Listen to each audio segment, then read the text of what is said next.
dalam beberapa konten sebelumnya, Mimin udah sering banget gunain referensi film 300. Untuk itu, sudahkah kamu familiar dengan kata Sparta? This is Sparta! Sekalipun film 300 memang penuh dengan banyak tambahan, film ini cukup sukses dalam menggambarkan mitos superioritas Sparta yang seolah telah bersinonim dengan sebuah ketangguhan.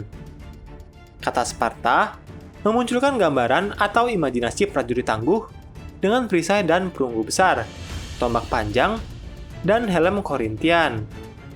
Benar-benar seperti tentara super dalam film-film Marvel. Kota Sparta memang sangat terkenal dengan prajurit militernya yang dikenal sebagai salah satu yang terbaik dari peradaban Yunani kuno.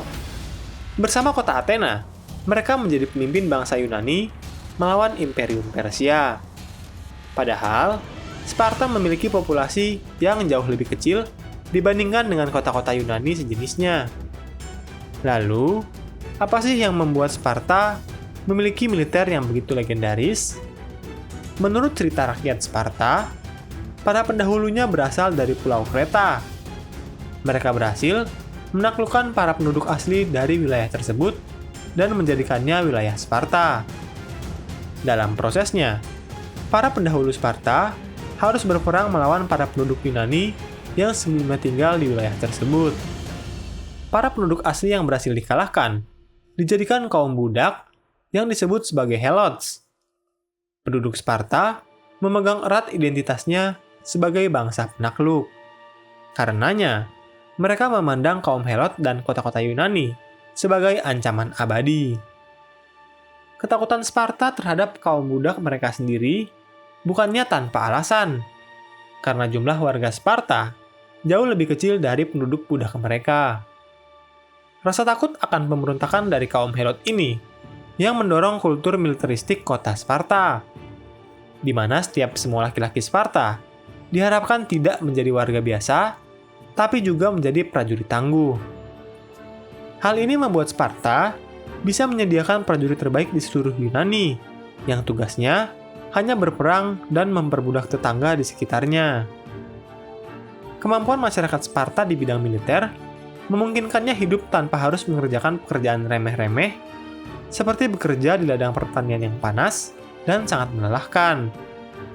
Bagi Sparta, yang penduduknya sangat terlatih di bidang militer, lebih baik mereka maju berperang dan mengambil sebanyak mungkin tawanan guna mengerjakan pekerjaan rendahan yang seperti itu. Seorang warga Sparta umumnya didampingi oleh 7 orang budak yang membantunya melakukan pekerjaan sehari-hari.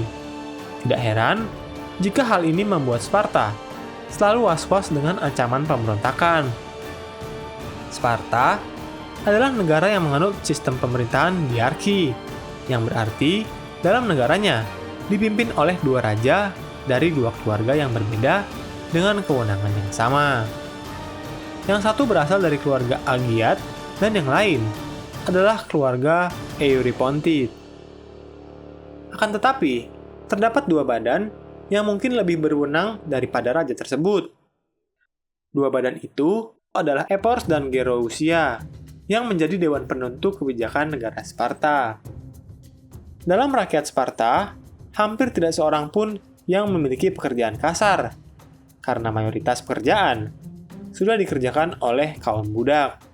Sedangkan pekerjaan lainnya, seperti berdagang, pandai besi, dan sebagainya, dikerjakan oleh warga Yunani yang bebas, yang memutuskan untuk tinggal di Sparta. Saat seorang lelaki mencapai umur dewasa, mereka akan diberikan lahan dan juga budak untuk mengerjakan tanah tersebut. Kalangan budak Sparta memang menopang begitu banyak sendi ekonomi dan kehidupan Sparta. Hal inilah yang memungkinkan Sparta untuk memprioritaskan perkembangan militer mereka.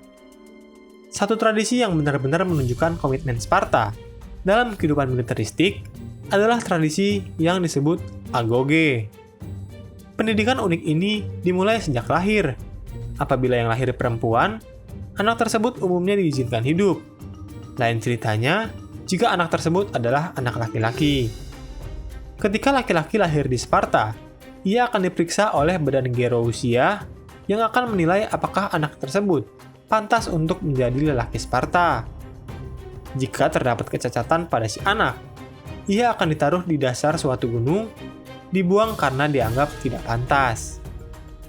Anak laki-laki yang lulus dan mencapai umur 7 tahun wajib mengikuti program AGOGE. AGOGE adalah program pelatihan dan edukasi fisik yang sangat keras. Anak-anak akan diajari ilmu bertahan hidup di belantara, disiplin, pelatihan pertarungan, dan ditanamkan nilai-nilai komunitas Sparta, serta bertarung sebagai hoplite dalam formasi phalanx.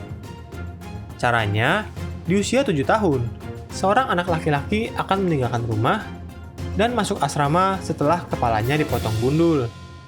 Ia dan teman-teman seusianya dikirim ke rawa-rawa untuk mencabut alang-alang yang akan dijadikan sebagai alas tidur. Anak-anak ini hanya diberikan sedikit makanan. Bahkan untuk mandi, mereka hanya diizinkan 2 kali dalam 1 tahun. Dan hal tersebut wajib menggunakan air dingin. Di saat usianya 12 tahun, semua bajunya disita dan anak itu hanya diberikan 1 jubah yang digunakan sebagai pakaian satu-satunya dan juga sebagai selimut untuk tidur. Dan saat usianya mencapai 16-17 tahun, ia akan diasingkan untuk hidup di hutan selama beberapa minggu dan dianjurkan merampok dan membunuh kaum budak. Apabila tertangkap, justru si anak mudalah yang akan disiksa. Pelatihan seperti ini ditujukan untuk memperkenalkan kerasnya kehidupan terlebih medan perang. Namun, seorang pemuda Sparta tidak hanya dilatih program fisik, tapi juga pelatihan berkomunikasi, bersosialisasi, dan jiwa korsa.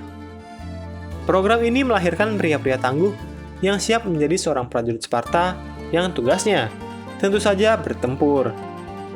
Para lulusan AGOGE ini disebut-sebut Lycurgus sebagai tembok Sparta. Kota Sparta adalah satu-satunya kota Yunani yang tidak dilindungi oleh tembok pertahanan. Mengapa? Hal ini karena temboknya sudah dihancurkan oleh Lycurgus dengan maksud menumbuhkan sikap militeristik warganya. Menurutnya, jika mengandalkan tumpukan batu untuk pertahanan, suatu saat Sparta akan hancur. Ia percaya, pertahanan yang sesungguhnya haruslah berasal dari rakyat Sparta itu sendiri. Kekuatan prajurit Sparta di bidang militer sering terlalu dilebih-lebihkan. Memang, saat Perang Persia dan Perang Peloponnesia melawan kota Athena, Sparta berhasil menjadi kekuatan dominan di Yunani kuno. Akan tetapi, dominasi ini hanya bertahan selama beberapa generasi sebelum kemunculan kota Thebes dan kerajaan Makedonia. Sparta memang memiliki kualitas individu prajurit yang sangat tinggi. Namun struktur dan teknologi militer dari Sparta tidak jauh berbeda dari kota-kota Yunani yang lain. Superioritas Sparta terletak pada kualitas komando dari jenderal-jenderalnya yang memang sangat terlatih karena memang kultur mereka yang sangat militeristik. Dalam pertempuran Thermopylae, 300 prajurit Sparta bersama 900 helot dan 7.000 prajurit terbukti berhasil membendung gempuran dari pasukan Persia selama beberapa hari dengan memanfaatkan celah sempit yang membuat kelebihan Persia dalam hal jumlah menjadi tidak berarti.